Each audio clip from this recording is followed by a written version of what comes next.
ఇప్పుడు చెప్పుకోబోయే కథ వింటే ఇది నిజమా లేక ఏదైనా క్రైమ్ థ్రిల్లర్ సినిమానా అనిపించకుండా ఉండదు మరి.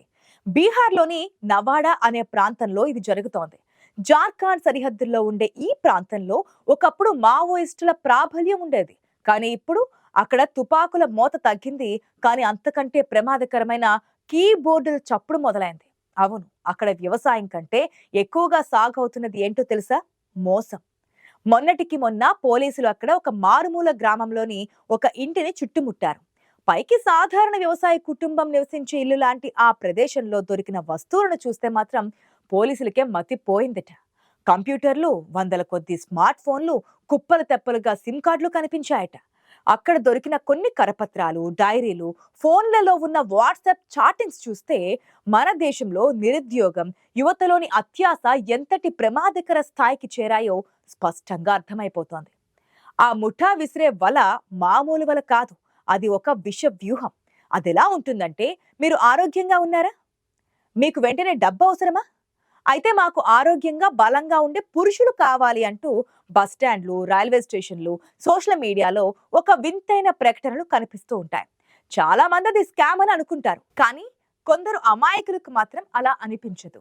ప్రకటనలతో ఆకర్షితులైన వారు వాటిలోని నెంబర్లకు డయల్ చేస్తున్నారు. నిజానికి ఇది కేవలం డబ్బు పోగొట్టుకునే వ్యవహారం మాత్రమే కాదు, మనిషిలోని బలహీనతను, కామాన్ని ఆసరాగా చేసుకుని ఆడుతున్న ఒక ప్రమాదకరమైన ఆట. అయితే ప్రకటన వెనుక ఉన్న అసలు కథ ఏంటి అంటే, నవాడాలోని ఆ చీకటి గదుల్లో సామాన్య యువకులను లక్ష్యంగా చేసుకుని ఒక స్కామ్ జరుగుతోంది. మోసగాళ్లు పనిన గర్భవతి పద్మ వ్యూహం గురించి వింటే ఎవరైనా నోరెళ్లబెట్టాల్సిందే. ఈ ముఠా గుట్టు రట్టు చేయడానికి పోలీసులు చేసిన మెరుపు దాడిలో చాలా షాకింగ్ విషయాలు వెలుగు చూశాయి. వీరు చదువురాని వారిని మాత్రమే కాదు, డిగ్రీలు, పీజీలు చదివిన విద్యావంతులను కూడా తమ మాయలో బంధిస్తున్నారు. వారిని మానసికంగా ఆడుకుంటున్నారు. ఇంతకీ ఈ మోసం వెనుక ఉన్న మాస్టర్ మైండ్స్ ఎవరు? వారు వేసిన స్కెచ్ ఏంటి అనేది ఇప్పుడు చూసేద్దామా? వీరు సైబర్ కేటుగాళ్ళు. వీరు సృష్టించిన అత్యంత విచిత్రమైన, అసభ్యకరమైన మోసం బేబీ బర్త్ సర్వీస్ లేదా ప్రెగ్నెన్సీ జాబ్.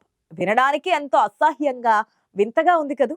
కానీ వీరి అమాయకపు యువకులు పంపే సందేశాలు ఎంత నమ్మకంగా ఉంటాయంటే ఎవరైనా సరే క్షణాల్లో పడిపోతూ ఉంటారు.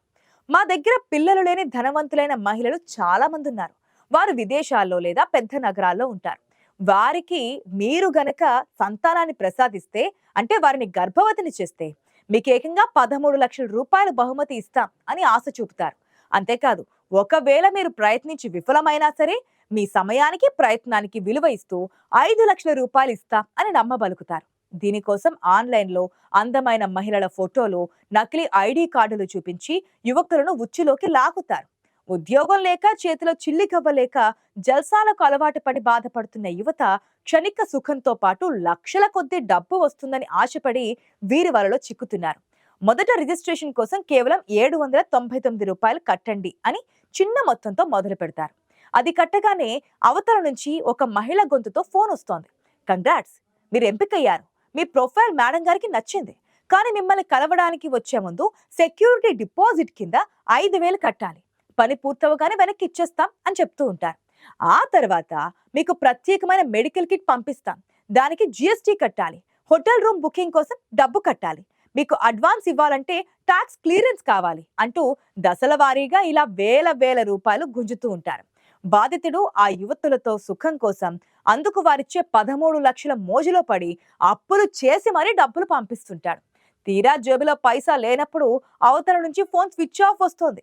అప్పుడు గానీ బాధితుడు తాను మోసపోయానని తెలుసుకోడు. తనకు జరిగిన అన్యాయాన్ని ఎవరితోనూ పంచుకోలేడు. పోలీసులకు ఫిర్యాదు సైతం చేయలేని దిక్కుమాల స్థితిలో పడిపోతూ ఉంటాడు. అయితే కేవలం ఈ ఒక్క మోసంతోనే మీరు ఆగిపోతారా అంటే అదీ లేదు. నవాడా ముఠాకు మరెన్నో పథకాలు రెడీగా ఉంటాయి. ఒక పక్క యువకుల కామాన్ని ఆసరాగా చేసుకొని దోచుకుంటే, మరొక పక్క నిరుద్యోగుల నిస్సహాయతను కూడా వాడుకుంటున్నారు. SSC, రైల్వే, బ్యాంకింగ్ వంటి ప్రభుత్వ ఉద్యోగాలకు ఏళ్ల తరబడి సిద్ధమయ్యే అభ్యర్థులే వీరి తదుపరి లక్ష్యం.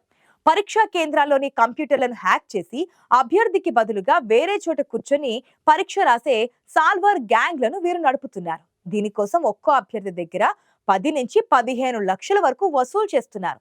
పరీక్షా కేంద్రంలోని సిబ్బందితో కుమ్మక్కై కంప్యూటర్ స్క్రీన్ ను ఎనిడెస్క్ వంటి సాఫ్ట్వేర్ల ద్వారా తమ స్థావరానికి షేర్ చేసుకుంటారు. అక్కడ కూర్చున్న నిపుణుడు ప్రశ్నలకు సమాధానాలు పెడుతూ ఉంటే పరీక్ష హాలుని అభ్యర్థి మౌస్ కదపకుండా బొమ్మలా కూర్చుంటాడు. ఇదంతా ఒక ఎత్తు అయితే, ప్రజలను భయపెట్టి డబ్బు గుంజే డిజిటల్ అరెస్ట్ మరొక ఎత్తు. ఇది మరీ ప్రమాదకరం. అకస్మాత్తుగా మీకు ఒక వీడియో కాల్ వస్తోంది. అవతలి వ్యక్తి అచ్చం పోలీస్ ఉన్నతాధికారి లాంటి యూనిఫామ్ లో కనిపిస్తాడు. వెనుక పోలీస్ స్టేషన్ సెట్టింగ్, వైర్లెస్ సెట్ల శబ్దాలు వినిపిస్తుంటాయి. నీ పేరు మీద వచ్చిన పార్సిల్లోని నిషేధిత డ్రగ్స్ దొరికాయంటూ గద్దించి భయపెడతారు. దీనిపై సిబిఐ ఎంక్వైరీ నడుస్తోంది, అరెస్ట్ వారెంట్ రెడీగా ఉంది అని నకిలీ పత్రాలు చూపిస్తారు. ఆ భయంలో ఉన్న సామాన్యుడిని నువ్వు జైలుకు వెళ్ళకూడదంటే విచారణ పూర్తయ్యే వరకు నీ డబ్బునంతా మా వెరిఫికేషన్ ఖాతాలో వెయ్యాలి అని బెదిరిస్తారు. దీన్నే డిజిటల్ అరెస్ట్ అంటారు. బాధితుడిని వీడియో కాల్ కట్ చేయనివ్వరు, ఎవరితోనూ మాట్లాడనివ్వరు. పరువు పోతుందేమోనన్న భయంతో, జైలు పాలవుతామేమోనన్న ఆందోళనతో ఎంతో మంది రిటైర్డ్ ఉద్యోగులు, సాఫ్ట్వేర్ ఇంజనీర్లు సైతం లక్షలు, కోట్లు సమర్పించుకుంటున్నారు. ఇలా కామం, భయం, అవసరం అనే మూడింటిని ఆయుధాలుగా చేసుకుంటున్నారు సైబర్ కేటుగాళ్లు. సాంకేతికత పెరిగే కొద్దీ నేరాల తీరు కూడా మారుతోంది. ఒకప్పుడు దొంగలు ముఖానికి ముసుగు వేసుకొని ఆయుధాలతో వచ్చేవారు, కానీ ఇప్పుడు అందమైన ప్రొఫైల్ పిక్చర్స్, నమ్మసఖ్యంగాని ఆఫర్ల రూపంలో ఏకంగా మన స్మార్ట్ ఫోన్లలోకి వస్తున్నారు. నవాడా, జామ్తారా వంటి పేర్లు ఇప్పుడు కేవలం ఊర్ల పేర్లు కాదు, అవి సైబర్ నేరాలకు కేర్ ఆఫ్ అడ్రస్లుగా మారుతున్నాయి. సులభంగా తక్కువ సమయంలో ఎక్కువ డబ్బు సంపాదించడంపై ఎవరైనా చెబితే అది ఖచ్చితంగా మోసమే అని జనం గుర్తించడం లేదు కదా. వారికి ఉన్న బలహీనత వారిని మోసం చేస్తోంది. 13 లక్షల బహుమతి ఇచ్చే ప్రెగ్నెన్సీ జాబ్ అయినా, పరీక్ష రాయకుండా వచ్చే ప్రభుత్వ ఉద్యోగమైనా, లేదా ఇంట్లో కూర్చొని వీడియోలు లైక్ చేస్తే వచ్చే డబ్బైనా సరే, ఇవన్నీ ఒకే తాను ముక్కలని జనం గుర్తించడం లేదు.